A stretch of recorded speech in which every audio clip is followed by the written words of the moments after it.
aceitamos a Cristo para Ele mudar a nossa história. Sabe por que nós aceitamos a Cristo? Para colocar Ele na frente de todos os problemas que açoitam a nossa vida. Sabe por que nós aceitamos a Cristo? Para Ele dominar a nossa vida.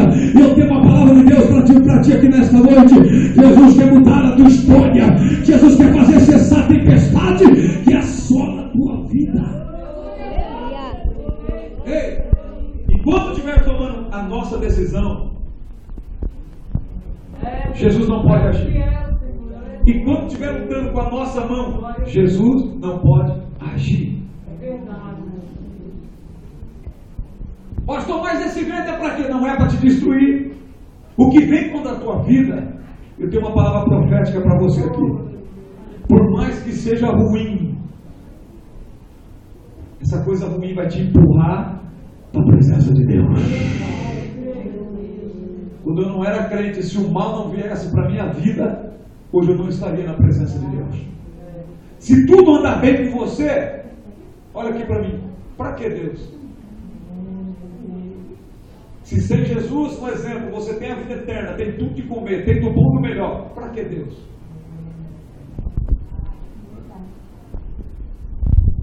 Por isso que Jesus deixou bem claro que isso é mais fácil um camelo passar por fundo de uma agulha do que um rico herdar o reino de Deus. Porque tem tudo, nada lhe falta.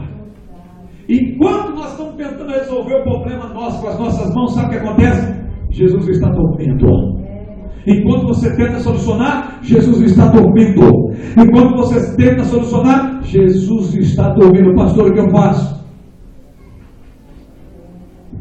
Busca Ele. Como os apóstolos fizeram, ele decidiu, olhou para o outro e falou: ó, essa tempestade não vai conseguir dominar esse barco, vai se arrebentar. Aí um olha, talvez foi até Tomé, o incrédulo, olhou e disse: ó, Jesus está indo no barco, vamos pedir socorro para Ele. Correram até Jesus, olharam para Jesus e disseram: Senhor, despertaram Jesus. O interessante é que a Bíblia diz, o evangelista Mateus, que eles despertaram Jesus. Jesus está dentro do teu barco, Ele está com você, mas Ele precisa ser o quê? Despertado. Na televisão só não desperta Jesus. Preocupado com muitas coisas como mata, não desperta Jesus. Cuidar só das coisas terrenas não desperta Jesus. Mas quando você ora e diz: Jesus, eu estou aqui, Jesus, eu preciso do Senhor, Jesus, sem ti eu nada sou, sem ti eu não sou ninguém. Aí Jesus se coloca de pé, mas quando Ele se colocar de pé, Ele vai fazer uma pergunta para você. Mas que pergunta é essa que Jesus vai fazer? Olha aqui para mim. Que pergunta é essa que Jesus vai fazer? Jesus perguntou para o discípulo, perguntou assim para ele: por que temeis, homens de pequena fé? Peraí, você não entendeu. Jesus estava maltratando eles. Jesus estava dizendo que eles não tinham fé. Também não. Quando Jesus disse para eles: por que temeis, homens de pequena fé? Jesus estava falando pequena fé, Jesus estava falando dele.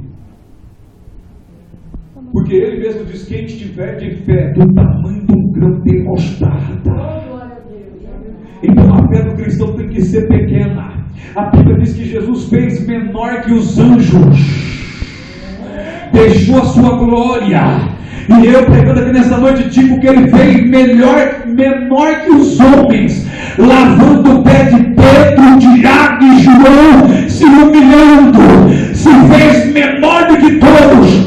E Ele mesmo disse para os discípulos assim: ó, aquele que quer ser maior no reino do céu tem que ser o menor. O maior hoje no reino do céu é Jesus, porque quando Ele foi tomado à destra de Deus, a Bíblia diz que foi dado a Ele todo o poder nos céus e na terra. Então se Ele é o maior, é porque na terra Ele se fez o menor. Então quando Ele diz para os apóstolos: olha, porque temeis, homens de pequena fé, homens que creem em mim, homens que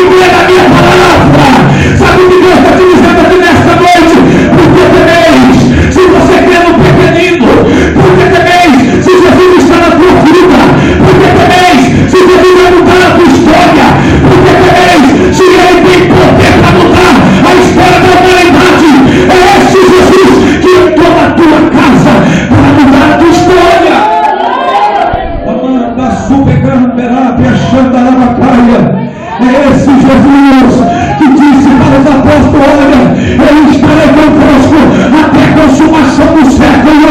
Se Jesus está com você, não existe demônio, não existe capeta, não existe barreira, não existe muralha. Jesus está com você. Levante a sua mão e adore a Ele, porque Ele vai lá na história. Esse Jesus que te escolheu, esse Jesus que tem obra na tua vida. Manda super, manda super,